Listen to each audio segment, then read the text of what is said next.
अस्सलाम वालेकुम dear class 10th students. उम्मीद है आप लोग सब खैरियत से होंगे और आपकी जो नई क्लासेस हैं वो अच्छे से चल रही होंगी। इस वीडियो में हम जो न्यू बुक है ना बायोलॉजी की जो अभी आई है फेडरल बोर्ड में, इसका जो यूनिट 1 है वो ऑलरेडी हम लोग उसकी अंडरस्टैंडिंग रीडिंग वगैरह जो है वो कर चुके हैं। इसकी एक्सरसाइज में जो MCQs हैं वो इस वीडियो में हम सॉर्ट आउट करेंगे। तो मूव करते हैं वीडियो की तरफ। जो यूनिट 1 है ना डाइजेस्टिव सिस्टम, उसकी एक्सरसाइज के जो MCQs हैं उसमें जो फर्स्ट स्टेटमेंट है emulsification of fat will not occur in absence of. तो जो फैट्स होती हैं उनकी जो इमल्सिफिकेशन जो है वो दर्ज झैल की गैर मौजूदगी में नहीं होगी। यानी कौन सी चीज़ है जिसकी गैर मौजूदगी, यानी अगर वो मौजूद ना हो तो इमल्सिफिकेशन का प्रोसेस जो है ना फैट्स में वो नहीं होगा। तो इसका जो करेक्ट ऑप्शन है वो बाइल है। तो क्यों है ये, तो इसका थोड़ा एक्सप्लेनेशन और रीज़न भी साथ साथ डिस्कस करते हैं। तो बाइल जो होती है breaks down fat into small droplets. तो बाइल जो होती है वो फैट को छोटे ज़रात में तोड़ देती है जिसको इमल्सिफिकेशन कहते हैं। सो लिपेज कैन वर्क इफ़ेक्टिवली। तो इसमें ये जो है ना लिपेज, ये अच्छे से पुरअसर तरीके से आसानी से काम कर सकते हैं। नेक्स्ट जो स्टेटमेंट है enzyme substrate and pH conditions for digestion in the stomach। तो जो हमारा मैदा है उसमें खुराक या फूड के हज़म के लिए एंजाइम सबस्ट्रेट और pH की जो स्टेट्स हैं वो कौन सी हैं, हालतें उसकी। तो इसकी जो करेक्ट ऑप्शन है ना वो ये वाली है, प्रोटीज, प्रोटीन और लो जो है ये। इसके जो रीज़न है ना इस ऑप्शन को सिलेक्ट करने का, प्रोटीज जो है लाइक पेप्सिन, ये पेप्सिन की तरह की है, works in acidic conditions to digest protein. Protease जो है ये बिल्कुल पेप्सिन की तरह है, मैदे में प्रोटीन का जो हज़म है ना उसकी जो डाइजेशन है जैसे पेप्सिन के ज़रिए होता है, ये एसिडिक स्टेट में काम करती है। जब वो जो इन्वायरमेंट है ना वो एसिडिक होगी तो तब ये काम करती है। नेक्स्ट जो स्टेटमेंट है bile is formed in, bile कहाँ बनती है तो लीवर में बनती है। ये वाली ऑप्शन सेलेक्ट करनी है, लीवर वाली। और इसका जो रीज़न है ना ये explanation, bile is produced in the liver and stored in the gall bladder. तो बाइल जो होती है ये लीवर में बनती है और ये गॉल ब्लैडर यानी ये जो पित्त है इसमें महफूज होती है, वहाँ पे ये स्टोर होती है। उसके बाद नेक्स्ट जो स्टेटमेंट है glycogen is stored in, glycogen जो है ये कहाँ स्टोर होती है तो ये भी लीवर में स्टोर होती है ग्लाइकोजन जो है। तो इसका जो रीज़न है ना liver stores glycogen as an energy reserve. तो ये जो लीवर में ना ग्लाइकोजन को तवानाई यानी एनर्जी के स्टोरेज के तौर पर महफूज रखता है। उसके बाद जो नेक्स्ट वाली स्टेटमेंट है ना कि common passage for swelling and breathing, के जो आम खुराक निकलने और सांस लेने का जो मुश्तरका ना जो पैसेज है या रास्ता है, उसमें जो करेक्ट आंसर है ना ये बी है, ग्लॉटिस। ये वाली जो ऑप्शन है ये सिलेक्ट करनी है इसमें। इसका जो रीज़न है ना explanation, glottis is the part that direct food and air and closes during swallowing.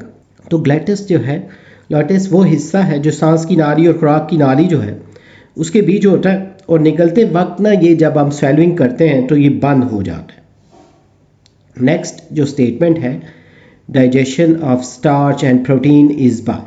तो ये जो डाइजेशन होती है ना स्टार्च और प्रोटीन की वो किसके ज़रिए होती है, तो इसकी जो ऑप्शन है ना ये पेंक्रियाटिक जूस, ये वाली ऑप्शन जो है ये सिलेक्ट करनी है। और इसका रीज़न जो है it contains amylase for starch and trypsin for proteins.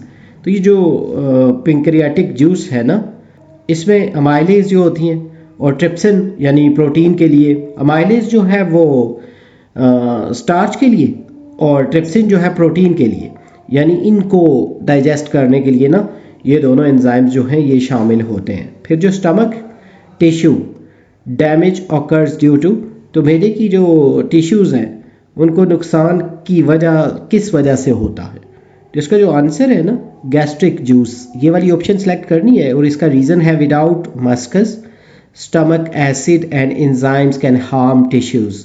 Gastric juice में मौजूद एसिड और उसके अलावा एंजाइम्स ये मतलब टिश्यूज़ को ना वो नुकसान पहुंचा सकते हैं। उसके अलावा जो नेक्स्ट स्टेटमेंट है digestive part not in contact with food is, तो निज़ाम का वो हिस्सा जो खुराक को नहीं छूटा ना वो कौन सा है, तो ये लीवर है ना। ये वाली ऑप्शन इसकी सिलेक्ट करनी है। तो इसका रीज़न जो है liver processes nutrients but doesn't touch food directly. तो ये जो लीवर है ये खुराक को छूता नहीं है, मतलब उसको फिजिकली टच आउट नहीं करता, बल्कि इसका ग़ज़ाई अज्जा को प्रोसेस करता है, क्योंकि यहाँ से बाइल वगैरह जो जाती है ना स्टमक में, तो उससे डाइजेशन का प्रोसेस होता है। नेक्स्ट जो स्टेटमेंट है diet component preventing constipation is, तो कौन सा जो ग़ज़ाई जुज़्व है कंपोनेंट है ना फूड का, डाइट का, जो कॉन्स्टिपेशन से बचाता है ना, कब्ज़ की बीमारी से बचाता है या नॉर्मल जो कॉन्स्टिपेशन है उससे बचाता है। तो इसमें फ़ाइबर की ऑप्शन सेलेक्ट करनी है और रीज़न ये है कि fibre softens stool and helps it's movement. Fibre जो है ये स्टूल जो होता है ना, मतलब एक्स्ट्रा मटेरियल जो जिस्म से खारिज करने वाला जो फुजला होता है उसको ये थोड़ा सॉफ्टन करता है, मतलब नरम रखता है, और इसकी वजह से ये जो हमारी आंतें हैं इंटेस्टाइन उसमें उसकी मूवमेंट थोड़ी इजी होती है सॉफ्टन होने की वजह से। नेक्स्ट जो स्टेटमेंट है fatty acid and glycerol are first absorb by, तो फैटी एसिड ग्लिसरॉल जो है सबसे पहले कहाँ एब्जॉर्ब यानी जज़ब कहाँ होते हैं, तो इसका जो करेक्ट आंसर है ना वो विली है। तो इसका जो एक्सप्लेनेशन है villi in the small intestine absorb nutrients, तो छोटी आंत में ना स्मॉल इंटेस्टाइन में ये जो विली होती है ना उंगली नुमा बार से होते हैं, तो ये एब्जॉर्ब करते हैं न्यूट्रिएंट्स को।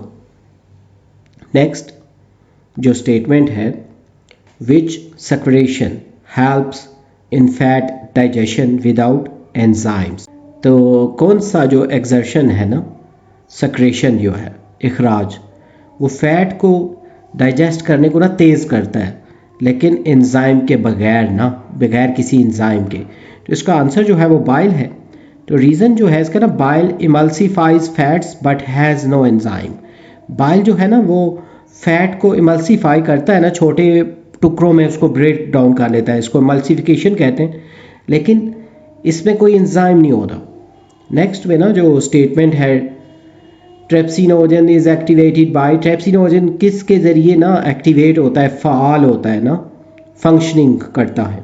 इसकी जो करेक्ट ऑप्शन है वो इंट्रोकाइनेज है। तो इसका जो रीज़न है ना enterokinase in the intestine convert trypsinogen to trypsin, तो ये जो एंट्रोकाइनेज है छोटी आंत में ट्रेप्सिनोजन को ना ट्रिप्सिन में तब्दील करता है। इसके जो 13th वाली स्टेटमेंट है how does food move in the digestive track, तो ये जो हमारा खुराक का निज़ाम जो है ना डाइजेस्टिव सिस्टम, इसमें कैसे जो है ना ये फूड ये आगे बढ़ती है ना, कैसे मूव करती है। तो इसका जो करेक्ट ऑप्शन है by wave like muscle contraction. तो इसका जो रीज़न है ना ये वाली जो वेव लाइक मसल कॉन्ट्रैक्शन है this moment is called peristalsis. इसके बारे में हम चैप्टर में भी डिस्कस आउट कर चुके हैं। ये जो वेव लाइक मूवमेंट है ना इस अमल को पेरिस्टाल्सिस कहते हैं। लास्ट जो स्टेटमेंट है where is most water from undigested food absorbed, तो ये जो नाकाबिले हज़म खुराक होती है ना अनडाइजेस्टेड फूड से ज़्यादातर पानी कहाँ यानी कौन सी जगह पे जो है वो एब्जॉर्ब होता है या जज़ब होता है। तो इसका जो करेक्ट आंसर है वो लार्ज इंटेस्टाइन है, और इसका जो रीज़न है large intestine absorbs water and salts from waste. तो बड़ी आंत जो होता है ना लार्ज इंटेस्टाइन पानी और नमकियात यानी वाटर और सॉल्ट को ना एब्जॉर्ब करती है, जज़ब करती है, और इससे क्या होता है कि जो एक्सर्शन वाला मटेरियल है ना जिसको हमने बॉडी से बाहर निकालना है वो थोड़ा थिकर हो जाता है, थोड़ा आप ये समझ लें जैसे उसमें थोड़ी सी ना थिकनेस आ जाती है, यानी वो वाटरी नहीं रहता। तो यहाँ पे इसके जो MCQs हैं ये कंप्लीटेड है। उम्मीद है ये वीडियो और ये जो नोट्स हैं ये आपके लिए हेल्पफुल होंगे। इस बुक से रिलेटेड मज़ीद नोट्स या वीडियोस की ज़रूरत हो तो प्लेलिस्ट में मतलब हम इनको अपलोड कर रहे हैं साथ साथ, जैसे चैप्टर के टॉपिक्स अपलोड किए थे। वीडियो की डिस्क्रिप्शन में प्लेलिस्ट का लिंक मौजूद है, आप वहां से प्लेलिस्ट तक रसाई हासिल कर सकते हैं। और कमेंट सेक्शन में कोई भी क्वेश्चन है आप उसको सजेस्ट कर सकते हैं, पॉइंट आउट कर सकते हैं, कोई मिस्टेक है तो उसके बारे में भी बता सकते हैं। जल्द न्यू वीडियो में नए लेक्चर के साथ मिलेंगे। Have a nice time.